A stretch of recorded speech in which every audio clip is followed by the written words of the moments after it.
पिछला जो 2020 का विधानसभा चुनाव था ना, वो चुनाव बहुत कांटे का था।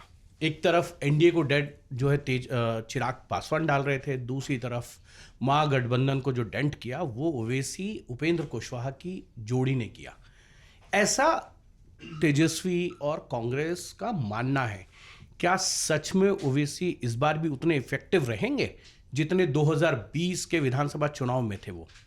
देखिए सर, हिमांशु जी, आपको पता है कि जितने विधायक इनके जीते भी थे वहाँ से, उनमें से काफ़ी सारे उठ के वापस चले गए और इस बात से चले गए या आरजेडी में चले गए। वो सारे पहले आरजेडी के थे। वो उनकी जो बातचीत हुई थी इसको लेकर, उस पे यही पता चल रहा था कि क्योंकि वहाँ से वो नहीं ले पा रहे थे तो वो ओवैसी के खेमे में थे। और इस बात पे ओवैसी बहुत गुस्सा भी हुए, इसलिए इस टाइम उन्होंने तेजस्वी को लेटर भी लिखा अपनी तरफ से भी और वहाँ के जो उनके अख्तरुल हैं उनकी तरफ से भी, और कहा कि हम एक साथ हाथ मिला के ये चुनाव लड़ते हैं, क्योंकि उनको कहीं ना कहीं मुझे लगता है डर यही था कि पिछली बार का रिपीट इस बार ना हो जाए। और ये जो बी टीम वाली उनकी इमेज हमेशा बनी रहती है ओवैसी की, कि जहाँ भी वो जाते हैं वो वोट कटर बन जाते हैं, तो उसको कम करने के लिए। लेकिन बार बार चिट्ठी लिखने के बाद आपको तो पता ही है कि मान ही नहीं रहे हैं वो लोग।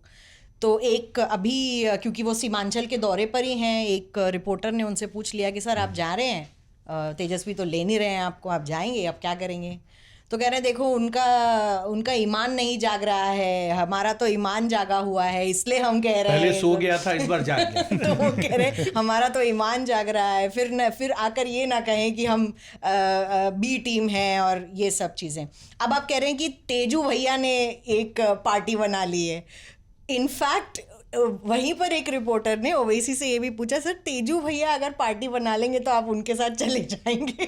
तो उन्होंने इस बात का कुछ गोलमोली जवाब दिया। लेकिन बात यही है कि जहाँ पर वोट मुस्लिम वोट जहाँ पर बिहार में दिखाई देता है, और ज़्यादातर जो खासकर सीमांचल में, और 5 सीटें जो पिछली बारी ओवैसी ने ले ली थी, जिसका आप वोट प्रतिशत भी उस बार हम डिस्कस कर रहे थे एक बार, इट्स 1.24%। और बाकी राज्यों में भी उनका जो वोट शेयर है वो लेस देन 1% ही रहा है लगभग।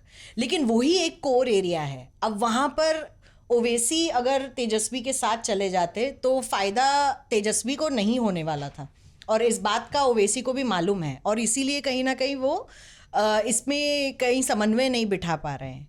लेकिन बहुत सारी चीज़ें होने के बावजूद भी अभी भी कोशिश लगातार जारी है। और मैंने इनफैक्ट उनको फ़ोन भी किया था एक बार, और मैंने पूछा कि सर, क्योंकि एमईए की एक स्टैंडिंग कमेटी मीटिंग दिल्ली में थी, और वो कभी पार्लियामेंट्री कमेटी मीटिंग्स मिस नहीं करते हैं, बहुत सीरियस पार्लियामेंटेरियन है। तो उन्होंने कहा नहीं, अभी चुनाव पार्लियामेंट से ज़्यादा इम्पॉर्टेंट है, अभी हम बिहार में। तो मैंने कहा सर सीटें तो बता दो, कितनी सीटों पे लड़ोगे आप? कह रहे नहीं अब ड्यू कोर्स में बताएंगे, अभी कुछ नहीं बताएंगे।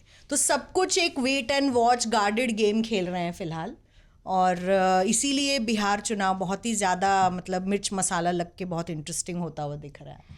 देखिए, एक चीज़ है जो मिलन ने कहा, वो बड़ी चीज़ ये है कि ओवैसी बिहार से लड़े। हाँ, ऐश्वर्या का नाम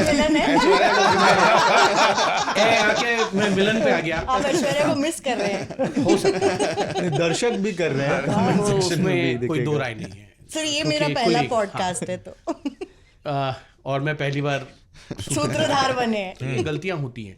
बहरहाल, क्योंकि ओवैसी बिहार चुनाव में उन्होंने 5 सीटें जीती, और फिर वो बंगाल गए, फुरफुरा शरीफ के साथ उन्होंने अलायंस किया, और जितनी सीटों पे उन्होंने घोषणा की थी उतने पे लड़े नहीं पाए वो। फिर वो गुजरात चले गए, उत्तर प्रदेश गए, जितनी सीटों पे वो कहते हैं उन्होंने लड़ा नहीं। इस बार क्योंकि अमित, एक चीज़ है ओवैसी, और एक अंदर खाने खबर है कि ओवैसी, पप्पू यादव की जो जन अधिकार पार्टी है वो, और तेज प्रताप एक साथ आके कुछ गठबंधन कर सकते हैं, बैटिंग कर सकते हैं।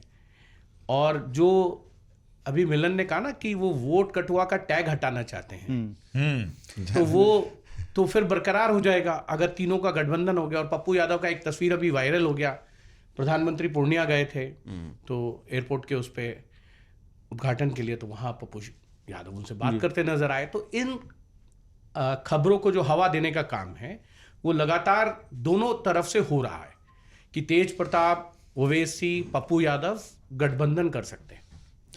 हिमांशु जी, मुझे लगता है 2-3 इसमें एनेक्डोट्स हैं। एक तो पप्पू यादव को जिस तरह से हमने देखा कि उन्होंने इंश्योर किया बिहार में यात्रा के दौरान कि जैसे तैसे या तो जीप पे एडजस्ट हो जाएं और नहीं तो जीप जो राहुल तेजस्वी की जो जीप थी उसमें एडजस्ट हो जाएं, जिसके चांसेस मतलब 99% उनके लिए ब्लॉक था वो रास्ता। तो पीछे ठीक वैसी ही जीप लेके वो घूम रहे थे, इस पे खुद खड़े हो जाते थे तो विजुअल में दूर से दिखाई दे कि वो एडजस्ट हो गए हैं। प्रेस कॉन्फ्रेंस में अररिया में मैं जहाँ था, राहुल गांधी से सवाल पूछा गया था तेजस्वी यादव को, आप मुख्यमंत्री बतौर चेहरा क्यों नहीं घोषित कर रहे हैं। वहाँ पे भी वो अपना जूता वूता छोड़ के जैसे तैसे अंत में कुर्सी एडजस्ट करके सेट हो गए थे स्टेज पे। तो ये टैलेंट पप्पू यादव के पास है कि वो महागठबंधन और इंडिया ब्लॉक और तेजस्वी राहुल के मंच पे या तो साइड फ्रेम में हो जा रहे हैं या अपनी कुर्सी लगा दे रहे हैं। तो कुर्सी लेके कहीं और तो फिलहाल जाते हुए नहीं दिख रहे हैं। Reporters off.